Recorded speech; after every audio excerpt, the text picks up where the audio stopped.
नमस्कार, मी वैष्णवी पुन्हा एका नवीन व्हिडिओमध्ये सर्वांचं अगदी मनापासून खूप खूप स्वागत करते. सो फ्रेंड्स, नेहमीप्रमाणे आजचा व्हिडिओसुद्धा खूप इंटरेस्टिंग आणि युजफुल होणार आहे.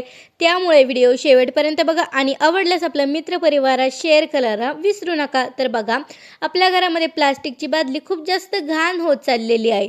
तर आपल्या घरातील फक्त प्लास्टिकची बकेटच नाहीत, आपल्या घरात प्लास्टिकची कोणतीही वस्तू असो, जी वस्तू दिवसेंदिवस खूप जास्त घाण होत चाललेली आहे. तर बघा, माझ्या हातामध्ये हे जे आहे पोळ्याच्या डब्याचं झाकण आहे आणि बघू शकता हे सुद्धा किती जास्त घाण झालेलं आहे. तर बघा, हे सुद्धा आज आपण स्वच्छ करणार आहोत. तर बघा, यासाठी आपण काय करणार आहोत, पाणी घेणार आहोत. तर बघा, पाणी मी कोमट घेतलेलं आहे. आधी पाणी मस्त गरम करा. गरम केल्यानंतर तेवढंच गरम ठेवा की हात सहज आपण त्याच्यामध्ये ठेवू शकतो. त्यामध्ये कोणतेही भांडे ठेवता येईल. जर प्लास्टिकच्या भांड्यात गरम पाणी टाकले तर पाणी खूप जास्त गरम नसावे, नाहीतर प्लास्टिक विघळू शकतात. ठीक आहे ना? तर पहा, खूप जास्त घाण झालेलं प्लास्टिकच्या वस्तू असेल तर आपण त्याला क्लीन कसं करणार आहोत, कसं आपण त्याला पुन्हा नवीन सारख्या चमकणार आहोत, तर तेच बघणार आहोत. तर बघा, पाणी मी एकदम छान असं गरम करून घेतलेलं आहे. त्यानंतर थंड करून घेतलं. त्यानंतर इथे मी काय केलेलं आहे, 1.5 चमचा डिटर्जंट पावडर घेतलेलं आहे. ते सुद्धा आपण या पाण्यामध्ये टाकणार आहोत.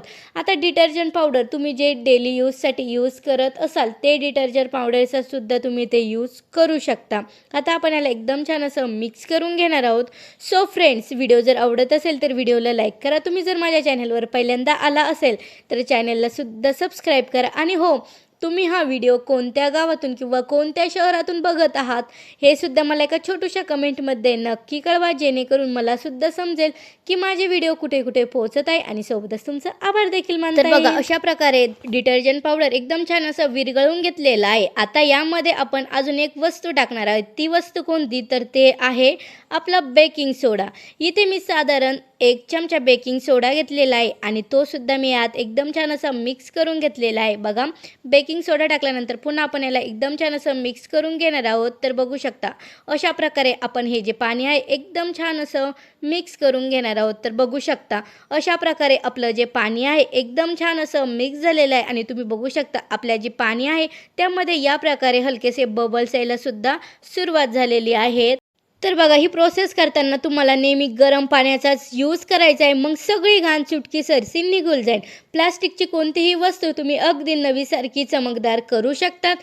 तुम्ही इथं हार्पिकचं किंवा कोणताही महागड्या क्लिनिंग प्रोडक्टचा सुद्धा यूज करायची गरज पडणार नाही. घरातीलच वस्तूंचा वापर करून तुम्ही प्लास्टिकच्या वस्तू अगदी नव्यासारख्या चमकदार करू शकतात. पहा, अशा पद्धतीने मी याला एकदम छान असं मिक्स करून घेतलेलं आहे. आता बघा, इथे मी अर्ध लिंबू घेतलेला आहे, कापून घेतलेला आहे. याचा रस आपण यामध्ये पिळून घेणार आहोत. पहा, अशा प्रकारे मी अर्ध लिंबू पिळून यामध्ये टाकलेला आहे. लिंबू नसेल तर तुम्ही त्याऐवजी पांढरं विनेगर देखील यूज करू शकता. तर बघा, अशा प्रकारे मी याला एकदम छान असं मिक्स करून घेणार आहेत. शक्यतो लिंबू असंच घ्या की त्याला भरपूर असा रस असेल. तर बघा, अर्ध लिंबू यात मी एकदम छान असं मिक्स करून घेतलेला आहे. आता आपण याला एकदम छान असं मिक्स करून घेणार आहोत. तर बघा, यामध्ये जो आपण सोडा टाकलेला आहे म्हणजे डिटर्जंट टाकले आहे, त्यामुळे यामध्ये या प्रकारचे बबल्स यायला सुरुवात झालेली आहेत. शक्यतो यामध्ये जास्त रसवालंच लिंबूचा यूज करा, कारण की लिंबामध्ये सॅन्सेटिक ॲसिड असतं, त्यामुळे घाण जी आहे ती एकदम इझिली सहजपणे निघून येते. तर बघा, आपलं हे जे क्लीनर आहे ते तयार झालेलं आहे. आपल्याला काय करायचं आहे, फक्त प्लास्टिकची वस्तू यामध्ये काही वेळासाठी बुडवून ठेवायची आहे. आणि या पद्धतीने ही जी घाण आहे ना ती याच पद्धतीने आपण बुडून ठेवायची आहे. ते पहा, फक्त 4 ते 5 मिनिटे अशाच पद्धतीने बुडून राहून द्या. कोणत्याही वस्तूवर हे मिश्रणामध्ये अशाच पद्धतीने पूर्णपणे बुडवून ठेवायचे आहे. एखादी वस्तू मोठी असेल तरीही तुम्ही घेऊ शकतात. आम्ही हे छोट्याशा प्लास्टिकच्या वाट्यासारखी घेतलेलं आहे. तर बघा, हे जे आहे हे मी पोळ्याच्या डब्याचं जे झाकण आहे तेच घेतलेलं आहे. ते बघा, या प्रकारे मी पाण्यामध्ये डीप केलेलं आहे. त्यानंतर आपण काय करणार आहोत, स्क्रबर घेणार आहोत किंवा तुम्ही ते प्लास्टिकच्या पन्नीचा सुद्धा यूज करू शकता. तर बघा, मी ते प्लास्टिकच्या पन्नीचा यूज केलेला आहे आणि बघा, हे थोड्या वेळासाठी भिजून दिल्यानंतर आपण प्लास्टिकच्या पन्नीने याला एकदम छान असं घासून घेणार आहोत. तर बघा, किती इझिली ही जी घाण आहे निघत आहे. तर बघा, आपल्याला प्लास्टिकच्या वस्तू स्वच्छ करण्यासाठी ताराची जी स्क्रबर आहे त्याचा अजिबात यूज करायचा नाही. जे सॉफ्टवाले स्क्रबर असतात तेच घ्यायचे आहे. कोणत्याही किराणा दुकानामध्ये इझिली 10 रुपयाला आपल्याला ते भेटतात. तुमच्याकडे जर अवेलेबल नसेल तर तुम्ही अशा प्रकारे कॅरी बॅगचा सुद्धा यूज करू शकता. बघा किती छान प्रकारे आणि इझी प्रोसेसने ही जी घाण आहे निघत आहे बघू शकता.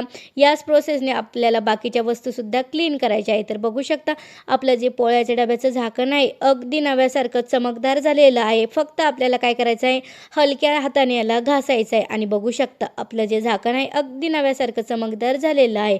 सो फ्रेंड्स, व्हिडिओ आवडत असेल तर व्हिडिओला लाईक करा. चॅनलवर जर नवीन असाल तर आपल्या चॅनलला सबस्क्राईबसुद्धा करा.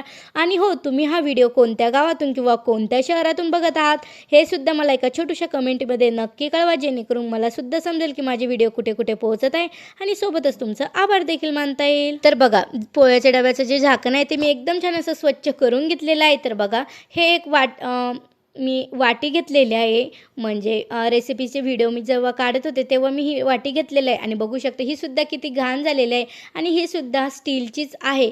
तर आता ही सुद्धा मी तुम्हाला इझी प्रोसेसने स्वच्छ करून दाखवणार आहेत.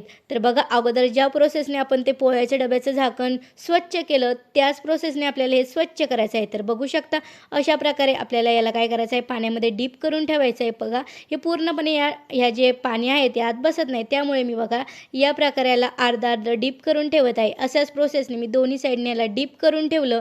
एकदम छान असं हे पाण्यामध्ये डीप केलं 3 ते 4 मिनिटासाठी. त्यानंतर आपण काय करणार आहोत, पन्नीच्या मदतीने याला पुन्हा एकदा एकदम छान असं घासणार आहोत. तर बघू शकता अशा प्रकारे आपण पन्नीच्या मदतीने याला एकदम छान असं घासून घेणार आहोत आणि बघू शकता याला हलक्या हाताने घासलं की यावरती जी घाण आहे ती एकदम इझिली प्रकारे निघत आहे बघू शकता.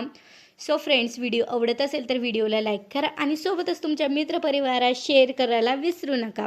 तर बघा अशाच प्रोसेसने तुमच्या घरातील प्लास्टिकची कितीही खराब झालेली बकेट असेल तर तीसुद्धा तुम्ही क्लीन करू शकता. ती बी अगदी कमी वेळामध्ये कमी खर्चामध्ये स्वच्छ होती आणि अगदी नव्यासारखी चमकदारसुद्धा होती.